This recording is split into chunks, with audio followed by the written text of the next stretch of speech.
Hi, everyone. This is Dawn from WGN America. Thank you for participating in this conference call for Outsiders. After the last episode, I think everybody knows the Farrells are in for some big changes, and we have Ryan Hurst, who plays Little Foster, and Kyle Gallner as Hassel here to answer some of your questions. So I'll turn it over to the moderator for questions. Thank you. We will now begin the question and answer session. If you would like to ask a question, please press star and then 1. Please unmute your phone and record your name clearly when prompted. Your name is required to introduce your question, and to withdraw your request, press star followed by 2.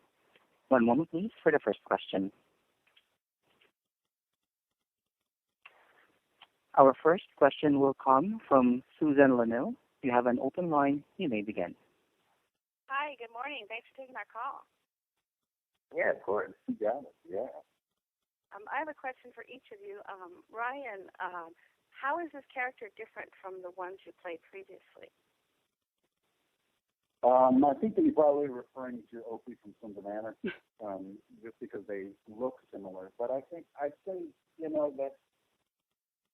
that Little Foster is different in that he's a very, very sensitive guy who's very dependent upon the opinion of his father and also the opinion of his love, Gwen. And he doesn't necessarily know yet exactly who he is in relation to himself. So he's kind of got some growing up to do. And I think that's different than a lot of characters that I've played in the past. All right, thanks. And Kyle, what do you think is the biggest difference between your character now, where you're sort of a protagonist? You are a protagonist, but you're, I wouldn't say necessarily a good guy, but kind of a good guy, and characters you played in the past? After the tone, please state your name and company, followed by the pound sign.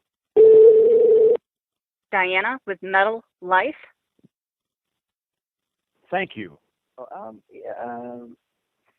Yeah, I mean, Hassel's different.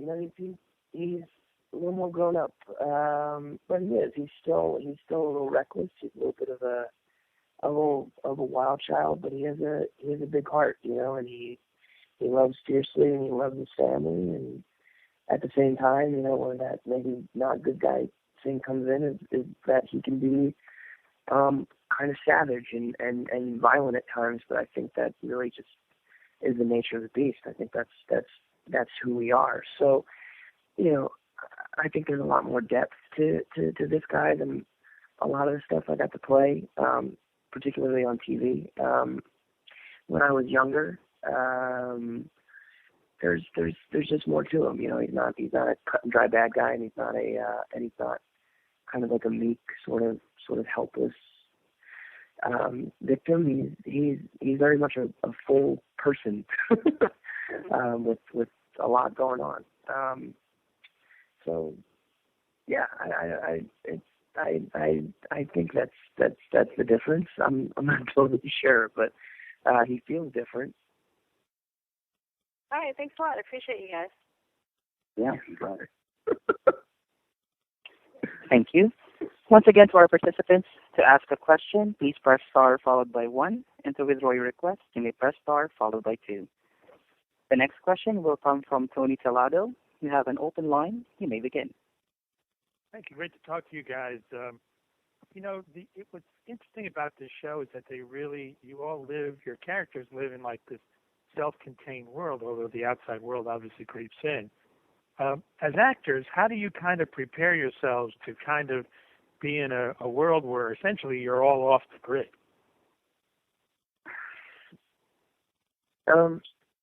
Well, this has sort of been discussed before, where not with you obviously, but there's something to,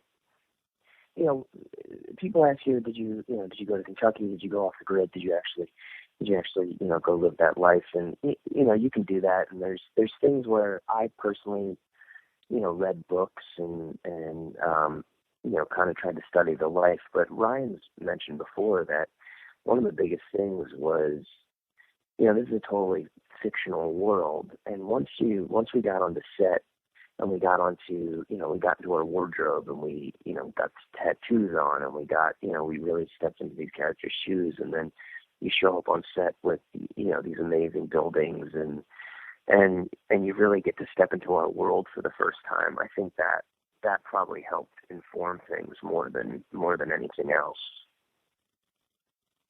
Yeah, I would say the exact same thing. And guys, any rumblings for next season yet?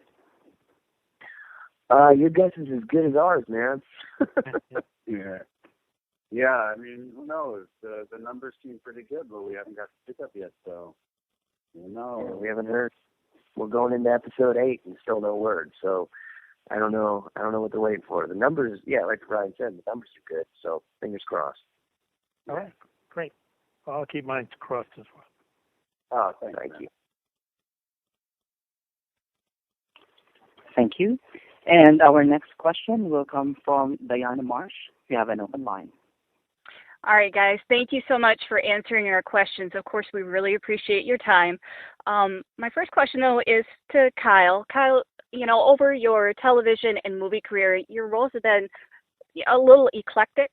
What would you say really draws you to a character, especially for your character for Outsiders? It's a funny thing, sometimes you don't get to choose and you just have to work, and then sometimes there's something about a character that's really interesting.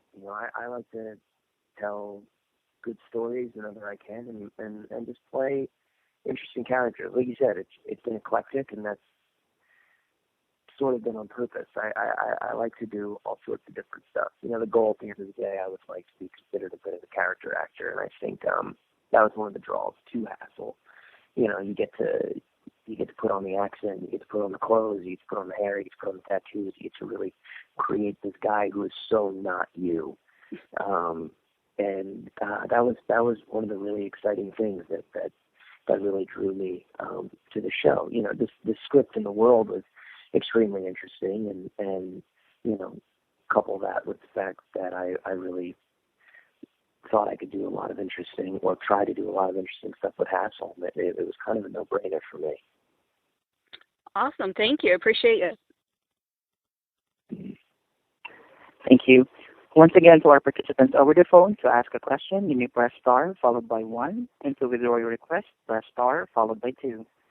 Next question will come from Douglas Dobbins. You have open line. You may begin. Hey, guys. Thanks for talking to us today. We really appreciate it. Yeah, of course. So I grew up in an area, northern Idaho, where there were people who actually had some of these attitudes. Due to things, they actually had attitudes which were very against, had family who was law enforcement. So have you ever, after working the show or did things, kind of look at the characters on just a personal level, or the society that is set up why it is? After the tone, please state your name and company, followed by the pound sign. Diana Marsh, Metal Life. Thank you. Norms and accepted societies for yourselves as people.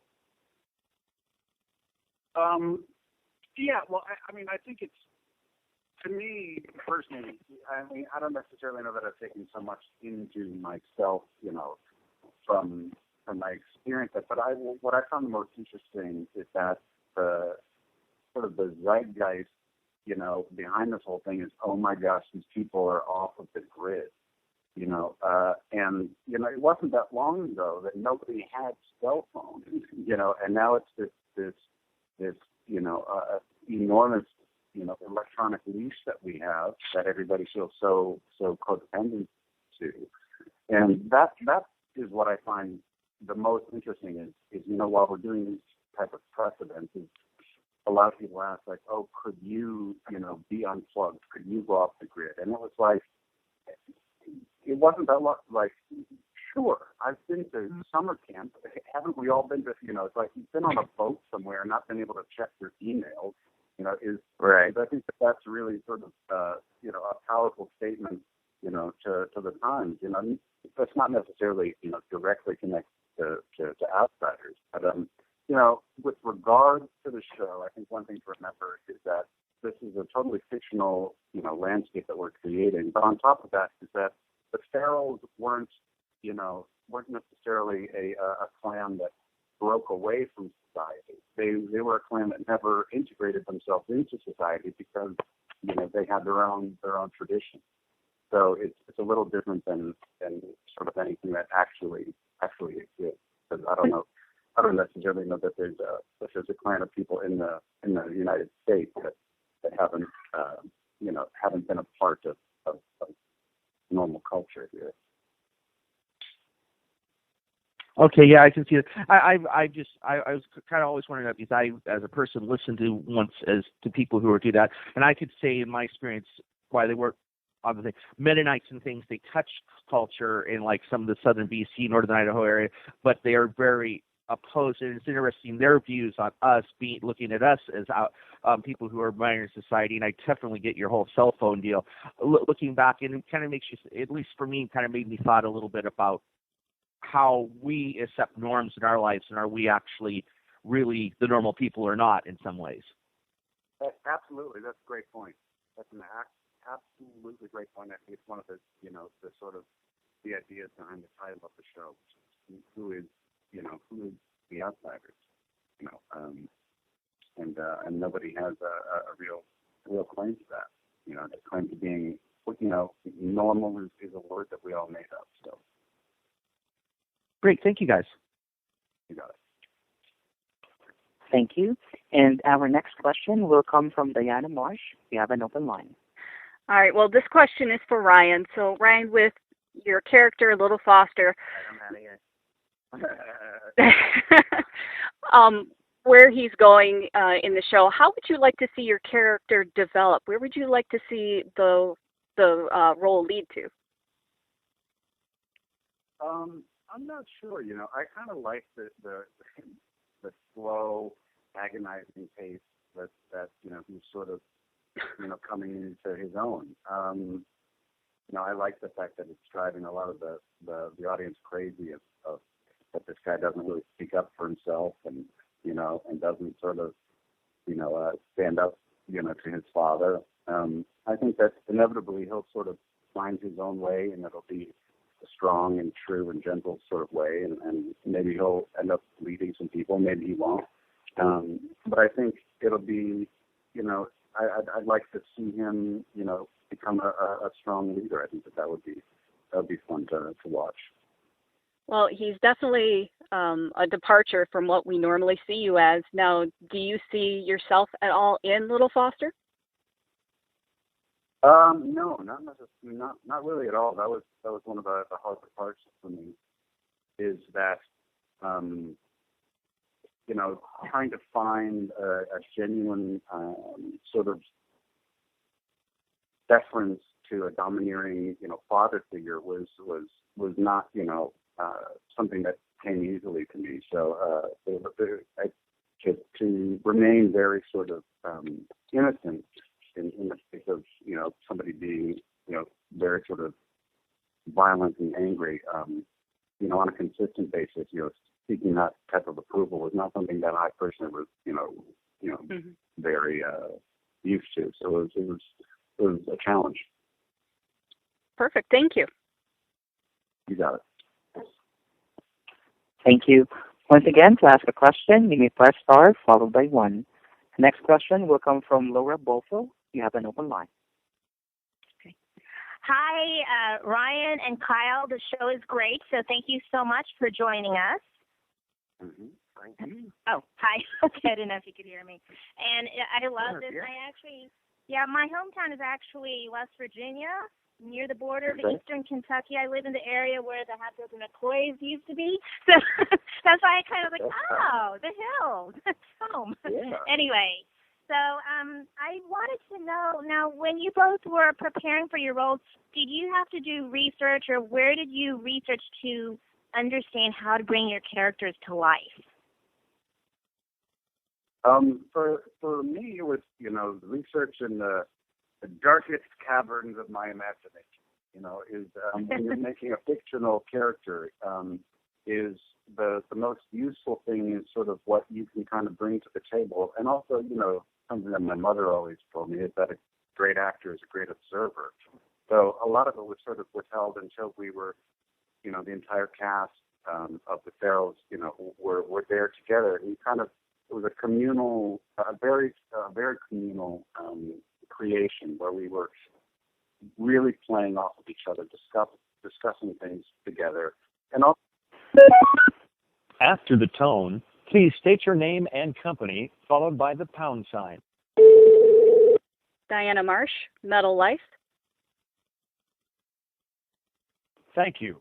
I gotta go this way with my costume, and now I see that Big Foster is going the more old school route. He's got his headband on all the time, and then you go to the set and you see this beautiful architecture that they've been working with.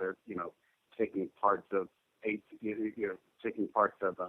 trailers and putting them on old shacks and spray painting rainbows on the side. Is that really informs your character choices just as much as the script does. Oh, wow. Okay. Oh, thanks. Yeah. Yeah, I totally agree. Okay. I mean, it was. Sorry, I don't know if you were waiting. No, it was one of those things. It's like Ryan said. I bought books and I did all sorts of stuff, but I kept finding myself really being like, well, I'm still not quite sure what to do. And then, the day you get there, and like you said, it's like the day I slip that kilt on and the wardrobe and everything, and you get on set and you see everybody dressed up, it's when you can really start, you really start pulling everything together. Yeah. So being on set actually brings out the character and informs the story. Just being there just brings it alive. Well, I think especially in a situation like this, because it's you're trying to do research on all these people that have lived in the Appalachian Mountains or groups that have lived up there, or even to find documentaries about stuff. But at the same time, what we're doing is completely its own thing. I mean, the Farrells are their own people, with their own customs that we've created and their own, their own things that we came up with. So, it's not like you can read a book and be like, yes, well, this is what they've done. Like, well, we don't know what they've done because they've never existed. So that's why really getting everybody together, particularly on this one, was the most helpful, because we were like, okay, what do we think we believe in? What do we think we stand for? What do you think a custom should be, or a tradition should be? Like, a good example is whenever Lady Ray entered the room, that bow where you touch your hand to your lips and you bow down, that was created on the day. It was like, oh, wow, here, what do we do? And we discussed it, and that's what we ultimately came up with. So, the world grew as the show went on.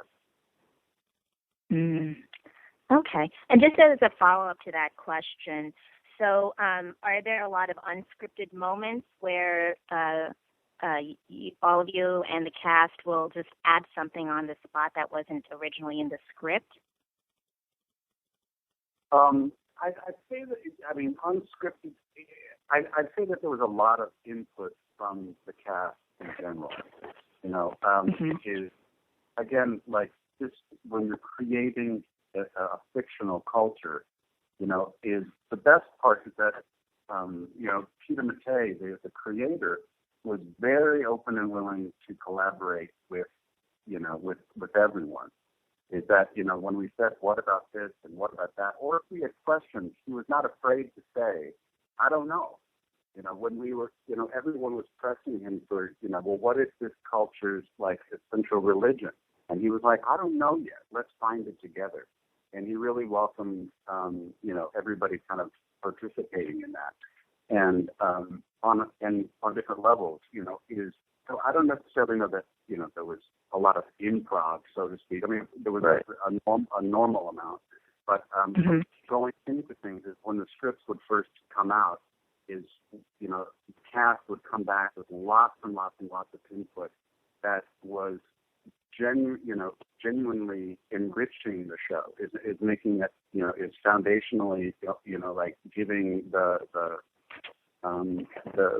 content some blood, so to speak. Oh, okay. So there's a lot of collaboration. Well, it's great. I mean, the show's great, and I just thank you guys for bringing these characters to life. It's wonderful. Oh, thank you. Thank you. Once again, participants, to ask a question, you may press star followed by 1, and to withdraw your request, you may press star followed by 2. The next question will come from Diana Marsh. You have an open line. All right. Well, this question is for both you guys. Obviously the cast is very impressive. Some wonderful people that you're working with. But is this the first time that all of you have worked together, or is there any of the actors that you two have personally worked with outside of Outsiders? This is the first time I've worked with anyone. Yeah, me too. I've never worked with anybody. I heard that Joe had worked with David, or I'm not sure, but I was very. I think David's daughter worked with Joe. Oh, that's what it was. Yeah, I actually think nobody had worked together before. Yeah, I think Jillian and Thomas may have known each other a little bit, or maybe I'm just totally lumping them together because they're both Australian. But I think they may have known each other. But other than that, everybody was pretty new. I mean, I'd never worked with any of the directors. I'd never worked with anybody. Yeah. Wow, awesome. All right, thank you. Our next question will come from Douglas Dobbins. You have an open line. So guys, is there anything about the set which has brought it to be unusual to shoot the show, or has changed in how you have to approach certain scenes with the acting compared to past shows at all? I don't understand. I would to. Like, what were the challenges? I mean, what were kind of the challenges of it? Is there anything special with the set which has caused it to be unique to shoot with, to do shots with for the show at all? I think being up on the mountain was difficult. Whenever we had the days up where the Farrells lived, there were days where we would shoot on hillsides, and the camera guys would have to haul all that equipment up, and we have ropes hanging down basically like steep hillsides so people can pull themselves up. You're dealing with sunburn and mosquitoes, and you're in the thick of it. I mean, there's some shots that you're really pretty deep in the woods, and I think that definitely offered its own unique challenge. Okay, yeah. I was just kind of curious because I've not seen a lot of behind-the-scenes shooting of your set, and I was wondering if it was like, Lost, there was definitely certain situations and certain props, and let's say, to pick on things around motorcycles and things which bring in their own uniqueness to add realism and to do things or just get set up. And I was just kind of curious how much of a difficulty the mountain actually is to shoot on. Ryan, you were probably up there more than I was. Yeah, I mean, anytime you're shooting anything, it's like going to war. I mean, it's always like camping. It's like there's nowhere to sit down, there's nowhere to go to the bathroom. It's always hot. It's never fun. So I mean, there's always going to be challenges, but that's the name of the game. Don't say it's never fun. Well, I mean, you know what I mean. But it's like, I know, I'm kidding. So the typical hurry up and wait, and then, oh my God, I have to get my body in that position there. Really, director? Okay, it just contains all those typical challenges. That. Yeah, of course. And every set has its own, has its own challenges. Whether you can lock a street up, or whether you're in the woods, or suddenly show up and it's raining and it's not supposed to rain, and there's always something. Yeah. Okay, great, guys. Thanks. Thank you. Thank you. At this time, there are no more questions in queue. All right. Oh, All right. okay, thanks, everybody. Thank you. Cool. Thank you, guys. All right. Bye-bye. All right, bye. Later. And that concludes today's conference. Thank you for participating. You may now disconnect.